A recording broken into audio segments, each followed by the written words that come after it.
Hey everyone, I'm Anna Sturble with Apple Honda, and I'm going to show you a few features of the 2020 CR-V. Follow me.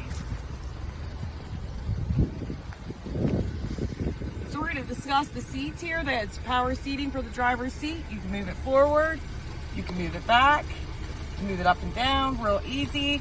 This is for your backrest, up and down, and you do have some lumbar support here. You just push it out. And then we'll go over the preset seats. If you have two key fobs, one driver, you would set it. So I have my seat set, so I hit set and one. That's simple. Same thing for seat two. Let's go to the back.